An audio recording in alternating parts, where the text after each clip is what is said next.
Hello everyone, Bobbin here. This is a special additional bonus episode to my Project Ozone Reloaded Titan Mode series, which I am issuing a little early. Those of you who are watching this series are getting a sneak preview today of some things that I have been working on.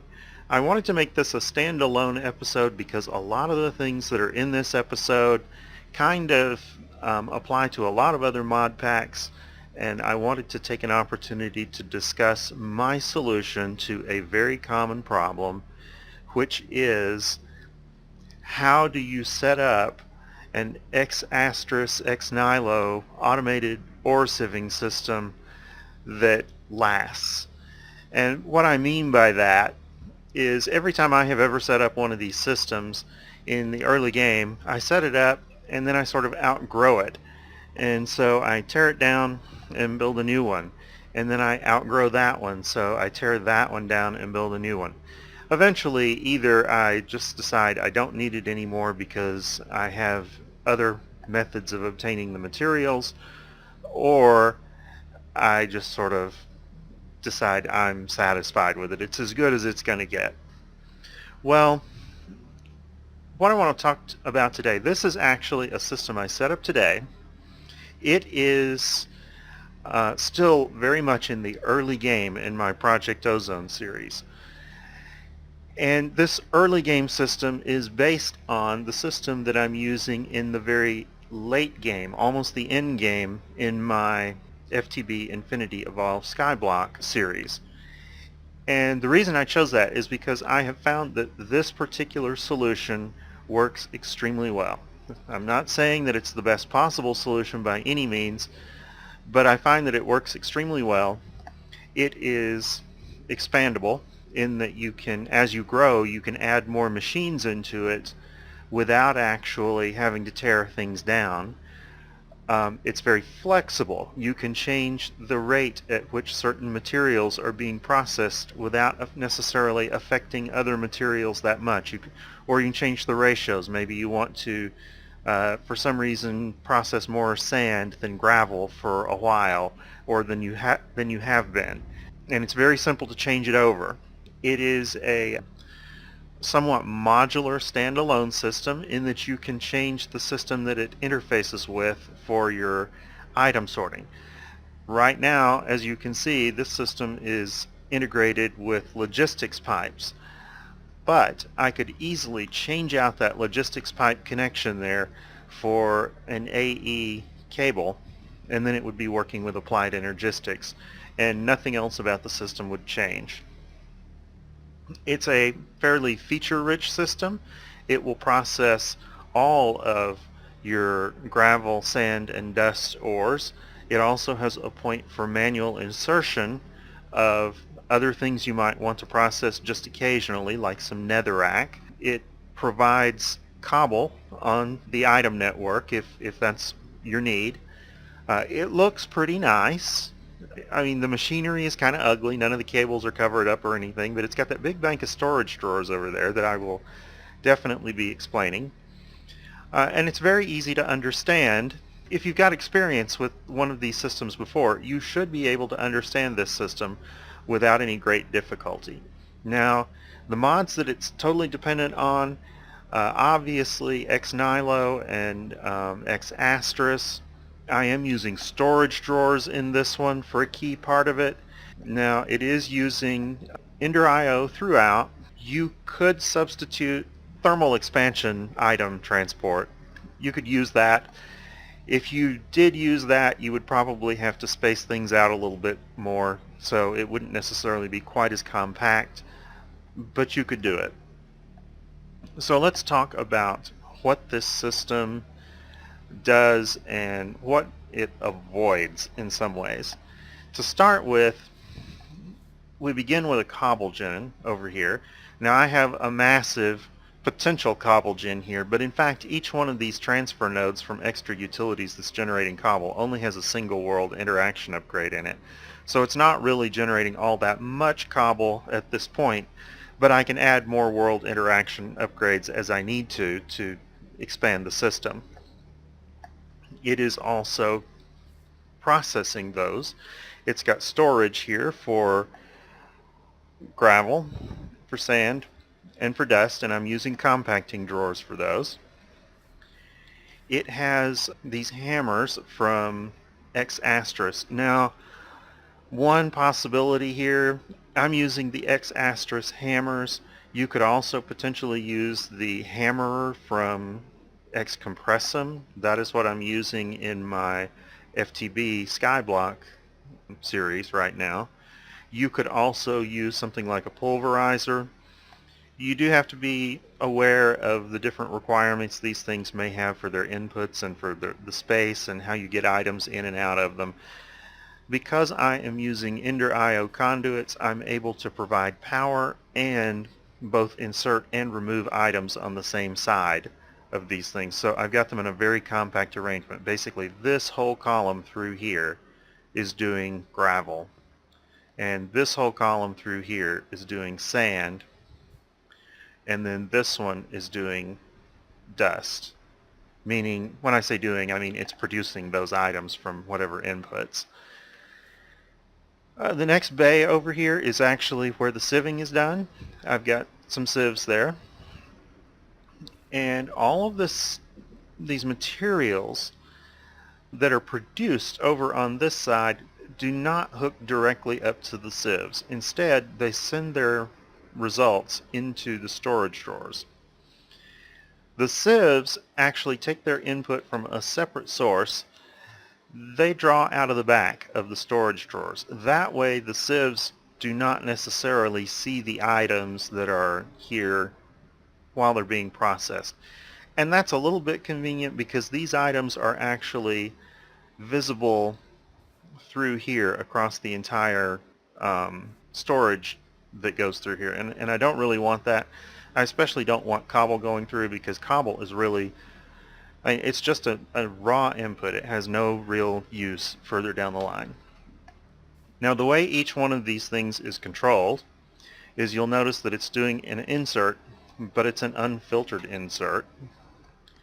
And it's doing an extract, and it's an unfiltered extract.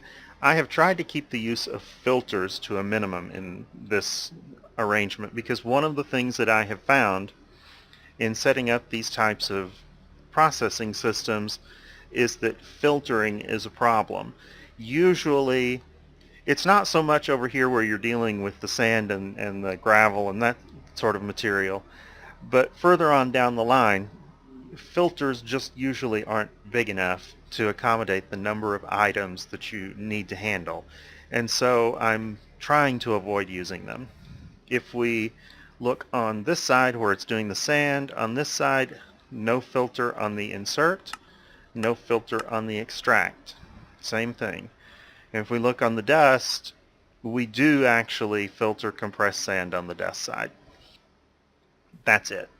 These are, incidentally, the reason I'm able to use these hammers here rather than attempting to use pulverizers is because they are hammering the compressed materials. So they're actually working as fast as 9 of these machines would in a default configuration. It's either a very new feature of Astris or it's a specific feature to Project Ozone, and I haven't really looked at which one it is. Now on the output side over here, for all the processed materials, we are filtering. Here it's filtering plain gravel and sand and dust. And what I mean by plain is that it's not compressed, because all of those compressed forms are available as well. So these come over into the sieves, which have the same sort of arrangement here. Incidentally, the reason these bays are arranged these ways is so that they can be extended. I have 3 sieves right now. At some point I might want 12, and to get that, all I have to do is add more sieves in the positions where I just put those blocks and hook up the conduits over on the side. And I can do that in any of the bays that I have over here. So I can do the same thing if I need to with hammers for dust or for sand there, and hammers for cobblestone that are making gravel. I can just build them up and extend them in this direction and appropriately add more conduits to the side and extend it. That's why this system is expandable in that way. Alright, so the sieves themselves, they have an input filter that allows you to determine which item it is. So right now I've got one doing dust, one doing sand, and one doing gravel. However, if I wanted to have two doing gravel and one doing dust, let's say I need more diamonds and redstone, a common scenario, then I could replace the one that's doing sand to make it do gravel instead, rather than adding another sieve if that's what I needed to do. It just would depend on what my power situation was and how I wanted to do it.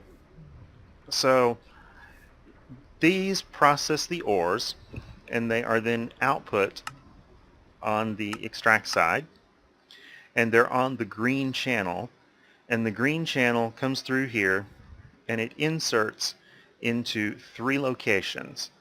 It inserts into this lower bank of storage drawers, and into this upper bank of storage drawers, and into a gold chest right up here that you really can't see the connection because I can't fly and go up there right now. This is a survival mode game, and I have not gotten flying yet because it's still early game. Here we are specifically blacklisting dust, sand, and gravel to prevent them from going into this chest. And the reason is because this logistics pipe is extracting everything out of that chest and sending it onto the logistics pipe network. This is the default location for items that cannot go in the storage drawers. Now, what the storage drawers are doing is sort of two different functions. Most of the time when you set up one of these systems, you are going to be taking the individual ores that you, dusts or broken pieces like this, that you get, and running them through a machine that forms them up into blocks. The machine that does that in this mod pack is the auto packager, I believe. Let me just take a look here. Yeah, this mod pack uses auto packager.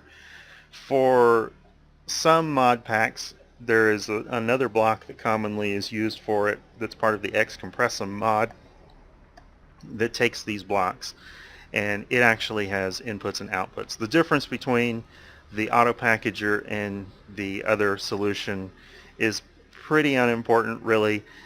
They do have some slightly different behavior on how they manage their inputs, depending on whether one of them has an internal inventory, one of them has an external inventory. That's really about it. They both consume power, and they both do the job, but they tend to do a lot more than just these dusts. And what you often run into, especially on the auto packager, since it does not have its own internal inventory that it controls, is you get items in the blocks in the system there on the inputs that you don't really want. And this is where you have to start using filters. And when you're using the filters,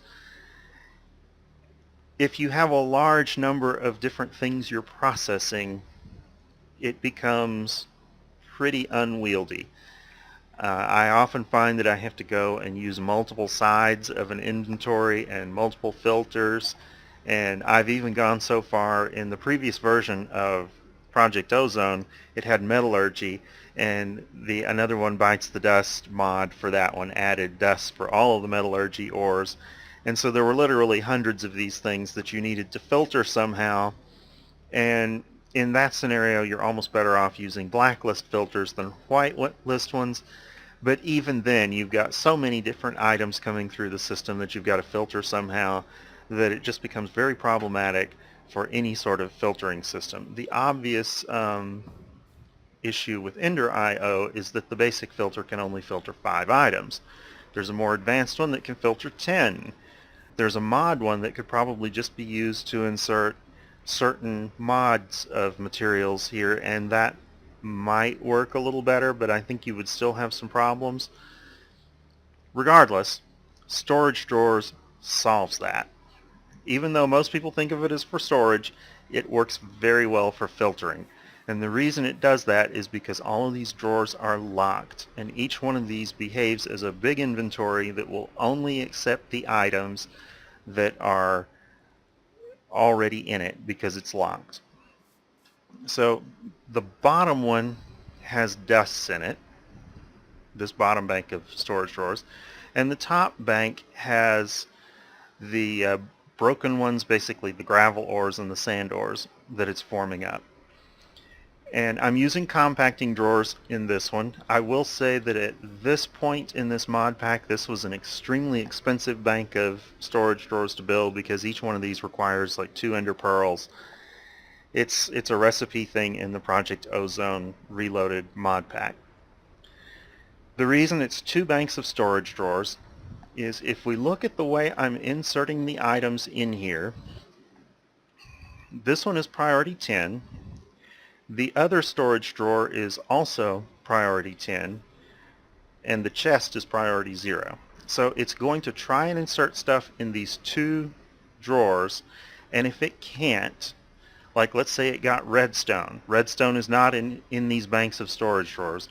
It's not going to be able to insert it in here, so it's going to go into the low priority one, which is the chest up top, and it will just get sent straight out into the logistics pipe system. Now, if we look at the outputs, the bottom one is outputting on the brown channel, and the top one is outputting on the blue channel. And the difference between these is that the blue channel leads directly back over to this hammerer, which is doing secondary processing of the ores. So this hammer will receive the gravel and sand ores, hammer them down, and then it pumps the items back out on the green network where they can circulate straight back over into one of these 2 drawers. So what happens here if you get, let's say, a gravel ore that forms, you form some iron gravel ore, it's going to come over here, it's going to get hammered into typically 4 or 5 pieces of the sand stuff, and the sand ore, which I think is called crushed ore fragments or something like that, is going to go straight back into this same storage drawer. It will form up a block of the iron equivalent, come over here and get hammered again. At that point it will be the dust ore, and it will go in the bottom one where it will be formed up into the iron ore dust. That in turn will end up coming out on the brown channel when there is space for it on the brown item network, which happens to lead to a pulverizer. Now, I say it leads to a pulverizer. By default, it leads to a pulverizer. This one's at priority 5, so it prefers to go to the pulverizer. If it cannot go to the pulverizer, there are a couple of other locations. It can come over here to this priority 0 filtered connection on this alloy smelter. There is another one over here. It can come to this same one that's also on here that's got different ores than this one. So I'm actually having to process about 9 things, and here this is actually the worst location in the whole thing for filtering because I want those to come here, and if there is no space for them, I want them to stay in here. Another feature of storage drawers, besides the fact that it's doing the filtering and it's doing the compacting into blocks, is that it provides buffering for the system. So this can obviously hold an enormous amount of backlog of ores before it exhausts its available space. I prefer that not happen, but if I do see it happening, it's not something that I have to just immediately take action on, or I'm going to have ores spilling all over the ground. That just isn't a problem. So when these machines are done, the alloy smelter is the simple one. It's handling all the ores that cannot be pulverized, and it spits them back out onto the green network, which means it comes back here, it tries to insert here and here. It won't be able to because at that point it's dealing with an ingot, so it will go in the gold chest and out onto the item network. Great, so that's full processing for iron, or not really for iron since iron goes in the other one. The thing that happens here on the pulverizer is it pulverizes it, it spits it out into this chest, and that is then picked up and sent into this redstone furnace. I did not connect the pulverizer directly to the redstone furnace. There was a reason. It escapes me at the moment. I might think of it. If not, it's not that important. You can do this sort of arrangement with the chest very easily. It may have had something to do with secondaries, like I think sometimes you can get a secondary that cannot be smelted in the furnace. I've seen that before. Maybe not in this particular mod pack yet. Okay, so this last piece over here is the manual insertion point. If you want to insert some type of thing that is not gravel, sand, or dust for processing, you can just put it in here. So I can take this netherrack, for example, pop it right there, and it's going to come into the hammer, and it's going to get hammered down. And then once some of that has been hammered, it's going to go down below, and it's going to be sieved. And the bank of storage drawers that I've set up here handles all of the ores for gravel, sand, dust, netherrack, and then way up at the top it handles endstone ores as well for this mod pack. Obviously, if your mod pack is different, your ores will tend to be a little different, so your bank of storage drawers will be set up a little bit differently as well. But the nice thing about storage drawers for the filtering system is that it's expandable. I can always just take and pop down another, I can knock out that block right there, pop down another storage drawer, and put the appropriate item in it, lock it, and it's ready to go. I've just expanded the filter when I do that. I hope you enjoyed today's bonus episode and found it useful. If you did, please feel free to like, subscribe, comment, and share. Thank you for watching. I will see you in the next episode.